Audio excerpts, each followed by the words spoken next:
मुंबई महानगरपालिका ह्या युती म्हणून एकत्र लढल्या जाणार आहे, तर इतर ठिकाणचे निर्णय तिथली स्थानिक पातळीवरचं परिस्थिती पाहून घेतला जाणार आहे। त्यामुळे याचा फायदा तोटा कसा होणार आहे हे जाणून घेण्यासाठी आपल्यासोबत ज्येष्ठ पत्रकार उदय तानपटक आहे। सर, आज एक स्पष्टता आली आहे की मुंबई महानगरपालिका ही महायुती म्हणून एकत्र लढणार आहे। कसा होईल? महाविकास आघाडीला फायदा होईल हे खरं आहेच, म्हणजे उघड दिसतंय। कारण महाविकास आघाडीची मतं जी आहेत, मराठी मतं जी आहेत, ती समस्तरुंडी आपण तशी काही राहिलेली नाहीत। म्हणजे शिवसेनेला जातील, उद्धव ठाकरेंच्या पक्षाला जातील किंवा राज ठाकरे, असं मला वाटत नाही की दोन्ही एकत्र जरी आले तरी भाजपचा एक फिक्स मतदार आहे, तो कुठे हललेला नाही आहे। कोणी किती जरी बाहेर पडला किंवा काही झालं तरी भाजपचा मराठी मतं आहेत ना भाजपकडे, ती आहेत। आणि अत्यंत कडवट म्हणजे जैन आणि अमराठी, म्हणजे हिंदी आणि ही भाषा मतं जी आहेत, ही सुद्धा भाजपशिवाय कुठे जातील असं मला फारसं वाटत नाही। जातील पण सगळी नाही, मेजर चंक हा भाजपकडे असेल त्याच्यातला, त्यामुळे तो भाजपला महायुतीला सोपी जाईल ते, असं मला वाटतं। दुसरा मुद्दा असा आहे की बऱ्यापैकी ठाकरेंकडचे जे उमेदवार आहेत ते शिंदेकडे आलेले आहेत। जर भाजप आणि शिंदे एकत्र लढले तर साहजिकच आहे का जे उमेदवार दुसरे आहेत ते ठाकरेंना आयतं मिळण्याची शक्यता आहे। जसे शिंदेकडे 60-62 आलेले आहेत, भाजपचे काही नाराज लोक होऊन जातील, शिंदेचे काय होतील, त्याचा फायदा कसा राहील? हे बघा, असं आहे की याच्यामध्ये बऱ्याच मोठ्या प्रमाणात फाटाफूट होणार आहे, बंडखोरी होईल, हे उघड आहे। पण तरी महायुती म्हणून जर ते एकत्र लढले खरोखर तर त्याचा फायदा यांना होईल। 17 नंतर निवडणूक झालेली नाही आपल्याकडे, मला वाटतं 17 नंतर 17 शेवटची निवडणूक होती। त्या निवडणुकीमध्ये जे मतांची समीकरण होती ती आता कायम राहिली असं म्हणता येणार नाही। आता लगेच काही म्हणून धाडसाळ ठरलं आपल्याला की तीच मराठी मतं राहतील किंवा मराठी मतं कमी झालेत ना, मुंबईच्या बाहेर बरेच लोक गेलेले आहेत निघून। शिवाय एक नवीन पिढी आलेली आहे, जे झेड नावाची जी पिढी नवीन आलेली आहे, किंवा त्याच्या मधल्या काळात जे नवन मतदार झालेले आहेत, तर त्यांना हिंदुत्व म्हणजे शिवसेना किंवा अशा टाईपचं काही फार राहिले, मराठी पण मुंबई तोडणार किंवा अशा प्रकारच्या ज्या हे आहेत त्याचं फार काही त्यांना फार फरक पडतो असं मला वाटत नाही। त्यामुळे ते तसे तसे फुटणार नाही, त्यांच्याकडे जाणार नाहीत ते। आणि भाजपनी त्यांचा जनाधार जो आहे तो कायम ठेवलेला आहे। मुंबईतली जी विकास कामं आहेत ती विकास कामं पाहिली तर ती त्याच्यामध्ये सुद्धा भाजपचा मोठ्या प्रमाणात सहभाग आहे। एकनाथ शिंदे यांच्याबरोबर असतील तर एकनाथ शिंदेंचा पक्ष हाही मराठी मतं बऱ्यापैकी घेईल असं दिसतंय। कारण शाखा स्तरावर त्यांचं बांधणी त्यांनी सुरू केलेली आहे, भले उशिरा असेल पण सुरू केलेली आहे बांधणी त्यांनी, त्यामुळे तो एक त्यातला भाग आहे। दुसरं असं आहे की काँग्रेसने जी भूमिका घेतलेली आहे की आम्ही राज ठाकरेंसोबत जाणार नाही की त्यांना सोबत घेणार नाही आहे। मग इकडं ठाकरे बंधू, इकडं काँग्रेस आणि तिसरीकडे महायुती, याच्यामध्ये नेमकं कसं गणित साधलं जाईल? बघा, काँग्रेसच्या असं आहे, काँग्रेसला मुस्लिम मतं मिळायची आपण म्हणतो, पण यावेळी असं आहे की समाजवादी पार्टी आहे त्याच्यामध्ये, ती मुस्लिम मतं घेणार आहे। दुसरी एक आणखीन एक पक्ष MIM आहे, तर समाजवादी पार्टी, MIM आणि मग काँग्रेस, असा तो उतरता क्रम राहणार आहे भाजपचा मुस्लिम मतं, तर मुस्लिम मतं त्या दृष्टीने जातील त्यांना।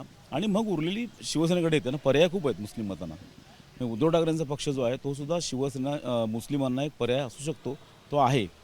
पण हिंदूंना आणि मराठी मतांना मग दुसरा पर्याय कुठला आहे, तो भाजप आणि एकनाथ शिंदेंचा पक्ष असा आहे तो, आणि त्याप्रमाणे तो घडेल असं मला वाटतं याच्यामध्ये। आणि म्हणून भाजप 100 जागा तरी यावेळी घेईल असं एकूण दिसतं याच्यामध्ये।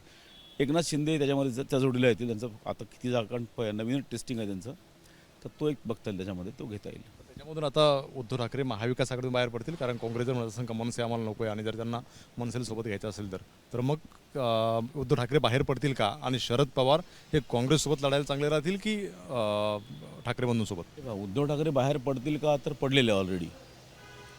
ज्यावेळी त्यांनी हे केलेलं आहे सगळं, म्हणजे राज ठाकरे आणि हे सगळं, एकच सांगतो, या संपूर्ण ह्याच्यामध्ये राज ठाकरे हा फार महत्त्वाचा फॅक्टर एवढं राहिलेला आहे। म्हणजे त्यांनी गाडी चालवली तसं ते महाविकास आघाडी चालवतील किंवा शिवसेना चालवतील याच्यापुढे, असं दिसतं एकूण।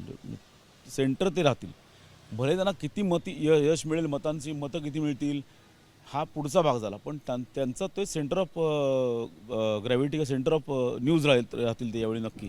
मग त्या पद्धतीने ते होईल। काँग्रेस पूर्ण वेगळी लढेल असं दिसतंय। शरद पवार त्यांना पर्याय नाही, मुंबईमध्ये त्यांचं काही फार तसं काही हे नाही आहे, तर ते येतील, उद्धव ठाकरेंवरती लढू शकतात त्याच्यामध्ये। आणि तसे ते तिघांचा एक पक्ष राहील, तो आघाडी राहील ती, म्हणजे उद्धव ठाकरे मनसे विदाऊट काँग्रेस ती महाविकास आघाडी होऊ शकते। ओके, म्हणजे काँग्रेस वेगळं राहू शकते।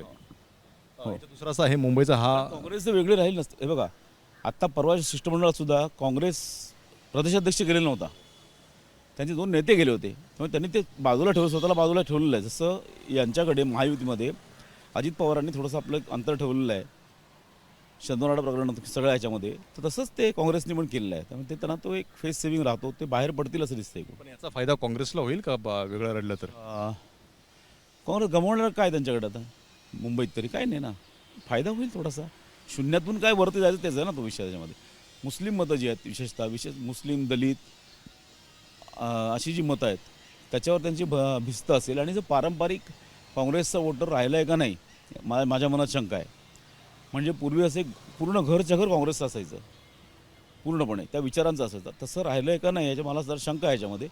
तसं जर असेल तर तो फार संख्या नसेल ती, काँग्रेस लढेल वेगळी त्याला. हा मुंबईतला प्रश्न आला. ठाणे असेल, नवी मुंबई असेल, पिंपरी चिंचवड असेल किंवा पुणे असेल, इतर महानगरपालिका आहे, इथं काय वाटतं तुम्हाला शक्यता? हे बा असं आहे की प्रत्येक ठिकाणी वेगवेगळी समीकरणं आहेत. ठाण्यामध्ये एकनाथ शिंदे पॉवरफुल आहेत, पुण्यामध्ये अजित पवार पॉवरफुल आहेत, नागपूरमध्ये पुन्हा भाजप पॉवरफुल आहे. असं प्रत्येक ठिकाणी आहे. आणि तिथल्या समीकरणांवर तिथल्या तिथे एकूणच स्थानिक जे काही प्रश्न आहेत त्याच्यावरती बऱ्याच गोष्टी अवलंबून राहतील. अनेक ठिकाणी देवेंद्र फडणवीसांनी सांगितलं आहे की युती आधी प्रीपोल किंवा पोस्टपोल आम्ही करू. त्यामुळे पोस्टपोलही ती युती होऊ शकते, आधी लढायचं आत्ता आणि मग बघू एकत्र येऊ, असंही होऊ शकतं त्याच्यामध्ये अनेक ठिकाणी. पाहतो आपण अनेक ठिकाणी वेगवेगळी समीकरणं होतील. प्रीपोल किंवा पोस्टपोल जे आहे ते ठरवलं जाईल आणि त्यानुसार जे आहे ते या सगळ्या निवडणूक होताना पाहायला मिळतील. कॅमेरामन मनोज सरासुने, एबीपी माझा, मुंबई. एबीपी माझा, उघडा डोळे बघा नीट.